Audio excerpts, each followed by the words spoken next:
Comment करना ना भूले, जिससे हमारे वेबसाइट का रेटिंग बढ़ेगा। तो मेक श्योर आप सबको ये चीज करना है। इस मीटिंग के समाप्त होने के बाद कोई भी ओ कनेक्ट में आप मीटिंग में जाते हैं या आप खुद होस्ट कर रहे हैं या किसी के मीटिंग में आपने ज्वाइन किया है, तो लास्ट में आपको रिव्यू देने का ऑप्शन आता है। तो रिव्यू में ऑलरेडी 10 पर वहां पर किया हुआ है, लेकिन नीचे कमेंट बॉक्स में आपको कैसा अनुभव हुआ आप लिख सकते हैं। हिंदी में, इंग्लिश में, उर्दू में, बंगला में, तमिल में, उड़िया में, आप जो जिस भाषा में चाहते हैं उस भाषा में लिखिए। हमारे जो टेक्नीशियन है उसको रिव्यू करते हैं, देखते हैं कि क्या क्या प्रॉब्लम हो रहा है। आपको जो प्रॉब्लम हो रहा है वो कनेक्ट में, या और आप क्या चाहते हैं वो कनेक्ट में, वो आइडिया आप वहां पर शेयर कर सकते हैं। जैसे एस ने पूछा था इस बार 360 के वेबिनार में मार्टी डिगामो से, रेड से, क्रिस से, कि आपके पास में अगर कोई आइडिया है या आप और कुछ इसमें फेरबदल चाहना चाहते हैं तो आप उसको बताइए, हम उसको करेंगे।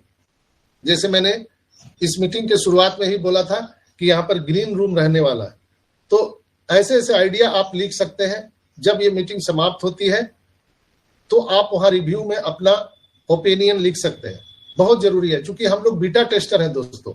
तो बीटा टेस्टर हम लोग हैं, तो जो परेशानी आ रही है तो हम लिखेंगे, आपको अच्छा क्या लगा वो भी लिखेंगे।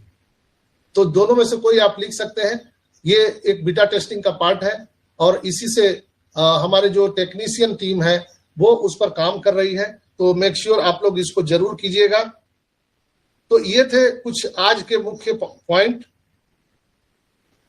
जिस पर हम लोग जो है आज चर्चा किए। और मैं लास्ट में एक ही कहना चाहूंगा, when the hand of God is on your life, when the hand of God is on your life, nobody can stop you from being blessed। तो आप लोग सभी समझदार हैं और मुझे पता है कि लोग हमारे बारे में क्या सोचते हैं और हम लोगों के बारे में क्या सोचते हैं। आलम यह है कि 22 जून 2022 के बाद से अगर कोई व्यक्ति कितना भी जोर लगा ले, कितना भी जुगाड़ लगा ले, कितना भी सोर्स सिफारिश लगवा ले, पावर लगवा ले, इस तरह से प्रयास कर ले, लेकिन अब यह कदापि संभव नहीं है, नामुमकिन, असंभव कि आप फाउंडर मेंबर बन सकते हैं।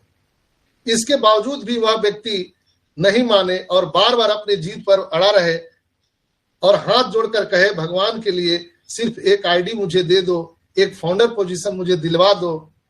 तो ऐसे लोगों को बताइए और समझाइए कि जिस प्रकार सूर्य कभी पश्चिम से उदय नहीं हो सकता, ठीक उसी प्रकार हमारी कंपनी में अब कोई भी कभी भी नेवर एवर कोई भी फाउंडर नहीं बन सकता मित्रों।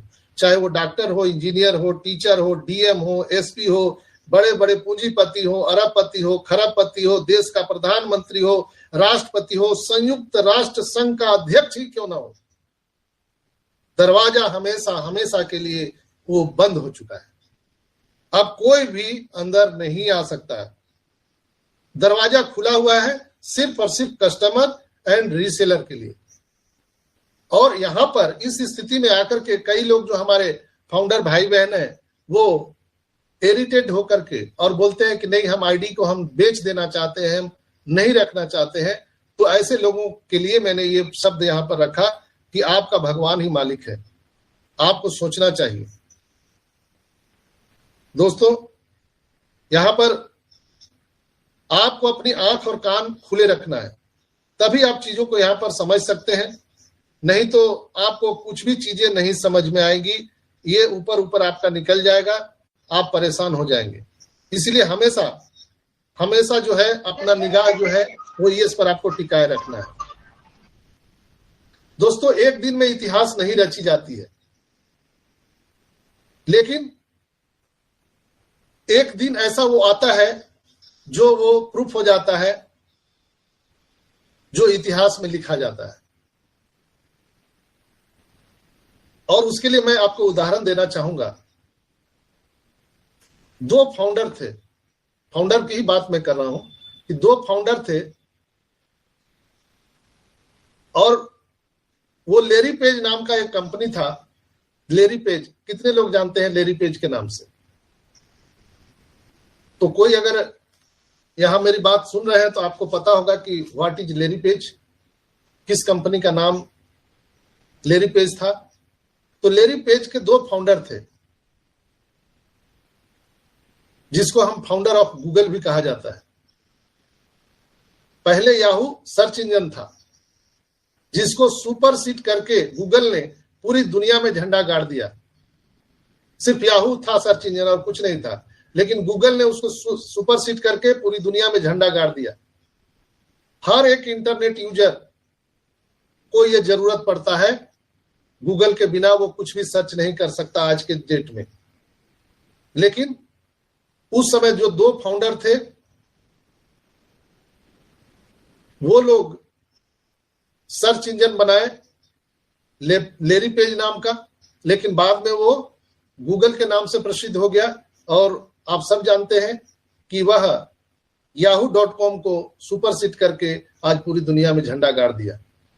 जेफ बेजोस का आप सब जानते हैं, अमेज़न के जो फाउंडर हैं।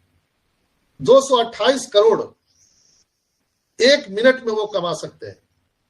ये उनकी कैपेबिलिटी है, जिसका कोई प्रोडक्ट नहीं है, जिसका कोई फैक्ट्री नहीं है, उसका कोई अपना कोई मैन्युफैक्चरिंग नहीं है अमेज़न का, लेकिन फिर भी वो 228 करोड़ रुपया 1 मिनट में कमाता है। क्यों? उनके पास डेटा सेंटर है, उनके पास में सर्वर है, उनके पास इनोवेटिव लैब है, जिससे वो इतनी कमाई कर रहे हैं। John McCarthy, father of AI, मनुष्य की कृत्रिम बुद्धिमत्ता को जो बनाया, यानी father of AI John McCarthy, उन्होंने कृत्रिम बुद्धिमत्ता नैरो एआई से यहां तक का सफर तय किया है। और आप सभी जानते हैं कि आज पूरी दुनिया में एआई का धूम है। आपको पता है कि जब जॉन मैककार्थी ने इस चीज को बनाया था 18 और 19 के दशक में, उस समय लोग उनको पागल कहते थे, ये हो ही नहीं सकता, ऐसा कैसे हो जाए।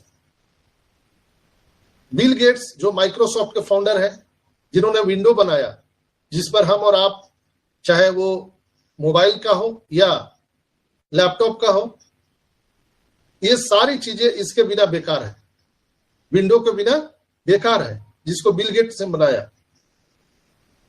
और उनको बोला गया था उस समय, जब बिल गेट्स ने माइक्रोसॉफ्ट का निर्माण किया, तो उनको बोला गया था कि ये कोई काम का नहीं है, बेकार है, फालतू का, ये नहीं चलेगा, ये मूर्खता वाली बात है। लेकिन आज आप सब जान रहे हैं कि माइक्रोसॉफ्ट का जलवा क्या है। उसके बिना आप मोबाइल और लैपटॉप की कल्पना ही नहीं कर सकते। स्टीव जॉब एप्पल के जो फाउंडर हैं, जब वो उन्होंने एप्पल को लाया तो उसका रेट इतना था कि लोग बोलते थे, अरे पागल, जब इतने सस्ते मार्केट में उपलब्ध है एंड्रॉयड सेट, तो एप्पल कौन खरीदेगा। तो उन्होंने कहा था कि हम ऐसा फीचर देंगे लोगों को कि हर लोग एप्पल को खरीदना चाहेंगे, आप धीरज धैर्य रखिए। और एप्पल ने अपने काम जारी रखे, वो लोगों की बात में नहीं गया। इसलिए कहा जाता है, कल मैंने कहा था, सबसे बड़ा रोग क्या कहेंगे लोग, सबसे बड़ा रोग क्या कहेंगे लोग। तो अगर लोगों की बातों को सुनना अगर आपने शुरू कर दिया तो आपका पतन निश्चित है। लेकिन स्टीव जॉब ने लोगों की बातों को नहीं सुना, एप्पल पर वो काम करता रहा, अनुसंधान करता रहा, और आज एक वो ब्रांड बन गया है एप्पल। हर कोई चाहता है, इंसान आज के धरती पर, कि उसके हाथ में एप्पल का सेट हो, एप्पल का ब्रांड हो, एप्पल का मोबाइल हो। और हर एक इंसान को के दिल को छू गया दोस्तों।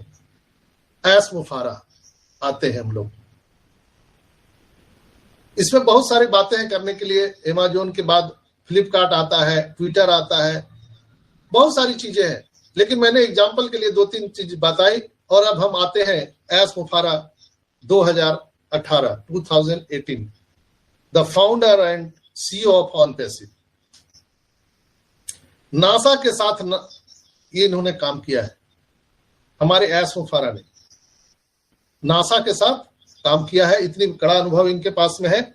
और करप्शन को करेक्शन करने के लिए वो आए हैं, और उन्होंने देखा इंटरनेट पर इतना करप्शन भरा हुआ है, और उसको जड़ से उखाड़ने के लिए, मानवता को अपलिफ्टिंग करने के लिए उन्होंने एक मिशन और एक विजन के साथ ऑन पैसिव को जन्म दिया 2018 में।